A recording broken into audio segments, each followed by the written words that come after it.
ಬೆಂಗಳೂರಿನಿಂದ ರಾಯಚೂರಿಗೆ ಹೊರಟಿದ್ದಂತಹ ಬಸ್ನಲ್ಲಿ ಅಗ್ನಿ ಅನಾಹುತ ನಡೆದಿದೆ. ಚಾಲಕನ ನಿರ್ಲಕ್ಷ್ಯತನ ಹಾಗೂ ಪ್ರಯಾಣಿಕರ ಸಮಯ ಪ್ರಜ್ಞೆ ಎರಡೂ ಈ ಪ್ರಕರಣದಲ್ಲಿ ನಾವು ನೋಡಬಹುದು. ಚಲಿಸ್ತಾ ಇದ್ದ ಖಾಸಗಿ ಬಸ್ನ ಟೈರ್ ಬ್ಲಾಸ್ಟ್ ಆಗಿ ದುರಂತ ನಡೆದಿದೆ.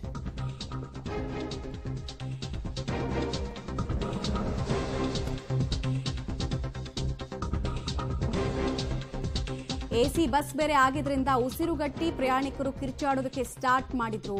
ಹೊಗೆ ಹೊತ್ಕೊಳ್ತಾ ಇದ್ದ ಹಾಗೆ ಜೀವ ಉಳಿಸಿಕೊಳ್ಳೋದಕ್ಕೆ ಬಸ್ನಿಂದ ಹೊರಗಡೆ ಜಿಗಿಬೇಕಾಗಿ ಬಂತು. ವಿದ್ಯಾರ್ಥಿಗಳ ಪ್ರಮಾಣ ಪತ್ರ, ದುಬಾರಿ ವಸ್ತುಗಳು, ಲಗೇಜ್ ತಗೊಂಡು ಹೋಗ್ತಾ ಇದ್ರು. ಪಾಪ ಊರಿಗೆ ಹಬ್ಬ ಆಚರಿಸೋಣ, ಖುಷಿಯಾಗಿರೋಣ ಅಂತ ಹೇಳಿ. ಬಟ್ ಅವ್ರಿಗೆ ನೋಡಿ, ಆ ಚಾಲಕ ತೋರಿಸಿದಂತಹ ಒಂದು ನಿರ್ಲಕ್ಷ್ಯ ಮತ್ತು ಖಾಸಗಿ ಬಸ್ ಮಾಲೀಕರ ನಿರ್ಲಕ್ಷ್ಯ ಎರಡೂ ಕಾಣಿಸ್ತಾ ಇದೆ. ಬೆಂಕಿಯ ಕೆನ್ನಾಲಿಗೆ ಯಾವ ರೀತಿ ಇಡೀ ಬಸ್ಸನ್ನು ಆವರಿಸಿದೆ ಅನ್ನೋದನ್ನ ಕೂಡ ದೃಶ್ಯಾವಳಿಗಳ ಮೂಲಕ ನೋಡ್ತಾ ಇದ್ದೀರಾ ನೀವು. ಆಮೇಲೆ ಇದ್ರಲ್ಲಿ ಯಾಕೆ ಚಾಲಕನ ನಿರ್ಲಕ್ಷ್ಯ ಅಂತಿದ್ವಿ ಅಂದರೆ, ಬಸ್ ಹತ್ತಬೇಕಾದ್ರೇ ಅದರಲ್ಲೂ ಸ್ಪೆಷಲಿ ಮಹಿಳಾ ಪ್ರಯಾಣಿಕರೊಬ್ಬರು ಟೈರ್ಗೆ ಸಂಬಂಧಪಟ್ಟಂತೆ ಎಲ್ಲೋ ಯಾವುದೋ ಶಾರ್ಟ್ ಸರ್ಕ್ಯೂಟ್ ಆಗ್ತಿದೆ, ವಾಸನೆ ಬರ್ತಿದೆ ಅಂತ ಹೇಳಿದ್ರೂ ಕೂಡ ಗಾಡಿಯನ್ನು ಚಾಲನೆ ಮಾಡೋದಕ್ಕೆ ಶುರು ಮಾಡಿದ್ರು. ಆಮೇಲೆ ಟೈರ್ ಬ್ಲಾಸ್ಟ್ ಆಗಿರುವಂತಹ ಶಬ್ದ ಮತ್ತು ಸ್ಮೆಲ್ ಜೋರಾದ ಬಳಿಕ ಪ್ರಯಾಣಿಕರು ಕಿರ್ಚಾಡಿದ್ರು 1 ಕಿಲೋಮೀಟರ್ ಮುಂದಕ್ಕೆ ತಗೊಂಡು ಹೋದ. ಸೊ ಈ 32-34 ಜನ ಪ್ರಯಾಣಿಕರ ಜೀವದ ಜೊತೆಗೆ ಆತ ಚೆಲ್ಲಾಟ ಆಡಿದ್ದಾನೆ.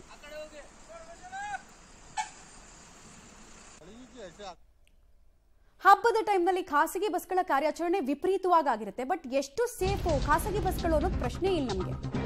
ದೀಪಾವಳಿ ಹಬ್ಬಕ್ಕೆ ಅಂತ ಇಲ್ಲಿ ನೋಡಿ, ವಿದ್ಯಾರ್ಥಿಗಳು ಊರಿಗೆ ತೆರಳುತ್ತಾ ಇದ್ದಾರೆ. ಬಸ್ ಹತ್ತುವಾಗಲೇ ಮಹಿಳಾ ಪ್ರಯಾಣಿಕರೊಬ್ಬರು ಮಾಹಿತಿ ಕೊಟ್ಟಿದ್ದಾರೆ. ಏನೋ ಸಮಥಿಂಗ್ ಇಸ್ ಫಿಶಿ ಅಂತ ಹೇಳಿದ್ದಾರೆ ಅವರು. ಬೆಂಕಿ ವಾಸನೆ ಬರ್ತಾ ಇದೆ, ಎಲ್ಲೋ ಕಿಡಿ ಹೊದ್ದಂಗಿದೆ, ಸ್ಮೆಲ್ ಬರ್ತಾ ಇದೆ, ಸಾಮಾನ್ಯ ಅಲ್ಲ ಇದು ಅಂತ ಹೇಳಿದ್ದಾರೆ, ಎಚ್ಚರಿಸಿದ್ದಾರೆ. ಆದರೂ ನಿರ್ಲಕ್ಷ್ಯತನವನ್ನು ಬಸ್ ಚಾಲಕ ವಹಿಸಿದ್ದ. ಅಂದರೆ ಅವನ ತಲೆನಲ್ಲಿ ಏನೋ ಇತ್ತನ್ಸುತ್ತೆ. ಇವ್ರೇನು ಹೇಳೋದು, ನಾನು ಅಷ್ಟು ವರ್ಷ ಎಕ್ಸ್ಪೀರಿಯನ್ಸು, ನಾನು ದೊಡ್ಡ ಡ್ರೈವರು ಅನ್ನೋ ಥರ ಇತ್ತನ್ಸುತ್ತೆ. ಗ್ರೀನ್ ಲೈನ್ ಟ್ರಾವೆಲ್ಸ್ ವಿರುದ್ಧ ಪ್ರಯಾಣಿಕರು ನಮ್ಮ ಜೀವದ ಜೊತೆಗೆ ಚಲಾಟ ಆಡೋದ್ರಲ್ಲ ಅಂತ ಆಕ್ರೋಶವನ್ನ ವ್ಯಕ್ತಪಡಿಸಿದ್ದಾರೆ. ಜೀವ ಉಳಿತು ಇವ್ರದೆಲ್ಲ, ಇಲ್ಲಾಂದ್ರೆ ಬೆಂಕಿಯಲ್ಲೇ ಬೆಂದು ಹೋಗ್ತಾ ಇದ್ರು. ಸಾಮಾನ್ಯ ಅಗ್ನಿ ಅವಘಡ ಆದಾಗ ಆ ಡೋರ್ಗಳು ಕೂಡ ಲಾಕ್ ಆಗುತ್ತೆ. ಇಲ್ಲೊಬ್ರು ಪ್ರಯಾಣಿಕರು ಅದನ್ನು ಹೇಳ್ತಾರೆ.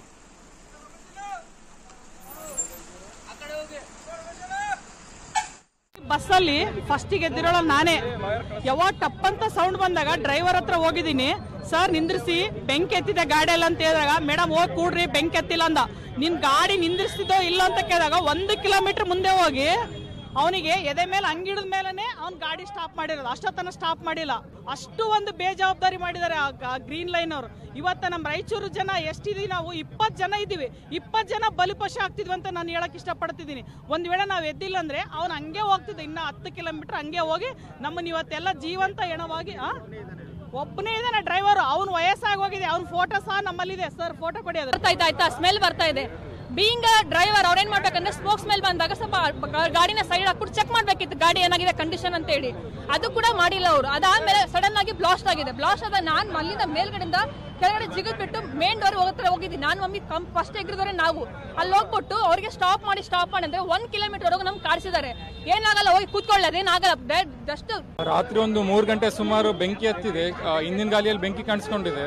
ಇದು ಕಂಪ್ಲೀಟ್ ಆಗಿ ಒಂದು ಟ್ರಾವೆಲರ್ಸ್ ಹೌದು ನೆಗ್ಲಿಜೆನ್ಸ್ ಇದೆ. ನಾವೇನಂದ್ರೆ ನಿನ್ನೆ ಒರಿಜಿನಲ್ ಡಾಕ್ಯುಮೆಂಟ್ ಸಬ್ಮಿಟ್ ಮಾಡ್ಲಿಕ್ಕೆ ಅಂತ ನಮ್ದು ಆಯುರ್ವೇದ ಕಾಪು ಬೋರ್ಡಿಗೆ ಹೋಗಿತ್ತು. ಬರಬೇಕಾದ್ರೆ ಅದೇ ಬಸ್ಸಲ್ಲಿ ಬರುವಾಗ ಎಲ್ಲ ಬೆಂಕಿ ಎತ್ತಿ ನಮ್ದೆಲ್ಲ original documents, SSLC, PUC, degree, ಮತ್ತೆ ಇವಾಗ ಸಿಕ್ಕಿರೋ ಒಂದು ರಿಜಿಸ್ಟ್ರೇಷನ್ ಸರ್ಟಿಫಿಕೇಟ್ ಎಲ್ಲ ಅಷ್ಟು ಬೆಂಕಿ ಎತ್ಕೊಂಡು ಹೋಗಿದೆ. ನಮ್ಮ ಮೊಬೈಲ್, ಟ್ಯಾಬ್, ಲ್ಯಾಪ್ಟಾಪ್ ಎಲ್ಲ ಬೆಂಕಿ ಎತ್ತಿ ಹೋಗಿದೆ ಇದರಲ್ಲಿರೋದು. ಆಮೇಲೆ ಅವನು ವಾಟರ್ ಹಾಕಿ ಟ್ರೈ ಮಾಡ್ದ. ಆಮೇಲೆ ಏನು ಬೆಂಕಿ ಆರಲಿಲ್ಲ. ಅದೇನಾಯ್ತು, ಒಳಗಡೆ ಎಲ್ಲ ಬೆಡ್ಶೀಟು ಆಮೇಲೆ ಪಿಲ್ಲೋಸ್ ಏನಿದೆಯಲ್ಲ ಎಲ್ಲ ಉರಿಯೋಕೆ ಸ್ಟಾರ್ಟ್ ಆಗಿಬಿಡ್ತು. ಸೊ ಫೈರ್ ಎಕ್ಸ್ಟಿಂಗ್ವಿಷರ್ ಅಂತ ಇರುತ್ತೆ. ಸೊ ಅದು ಆರ್ಸಕ್ಕೆ ಅದು ಇಲ್ಲೇ ಇಲ್ಲ ಅವ್ರು. ಆಮೇಲೆ ಅಲ್ಲಿ ಬರ್ತಾ ಇರೋ ಬಸ್ಸುಗಳೆಲ್ಲ ಹೆಲ್ಪ್ ಕೇಳಿದ್ವಿ, ಯಾವ ಬಸ್ಸನ್ನು ನಿಂದಿರಿಸಲಿಲ್ಲ. ಸೊ ಅದೇನಾಯಿತು, ಒಳಗಡೆ ಎಲ್ಲ ಫುಲ್ AC ಇತ್ತಲ್ವಾ. ಸೊ ಎಲ್ಲ ಹೊಗೆ ಕಟ್ಬಿಟ್ಟಿತ್ತು ನಮ್ಮದು ಮೊಬೈಲ್ಸು, ಲ್ಯಾಪ್ಟಾಪ್.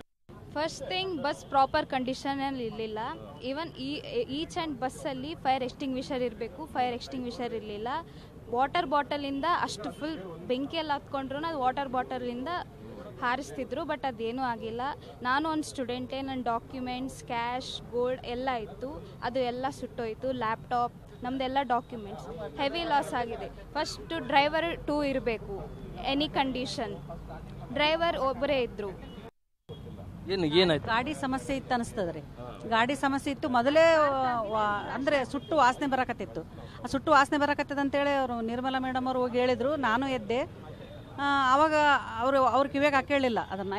ಹಂಗೆ ಆಗ್ತಿರ್ತದ ಕೂಡ್ರಿ ನೀವು ಅಂತೇಳಿ ಗದರಿಸಿದ್ರು. ಆದರೂ ನಾವು ಬಿಡಲಿಲ್ಲ. ಅಷ್ಟರೊಳಗನೆ ಬೆಂಕಿ ಕಾಣಿಸ್ಕೊಂತು.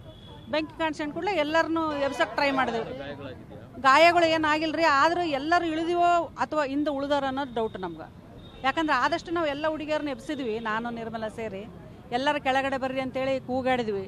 ಅಂದರೆ ಆ ಶಬ್ದಕ್ಕೆ ಎದ್ದೇಳ್ತಾರೆ. ಅಷ್ಟೊತ್ತಿಗೆ ಎಲ್ಲ ಹೊಗೆ ಎಲ್ಲ ಫುಲ್ಲು ಮುಚ್ಚಿಬಿಟ್ಟಿತ್ತು.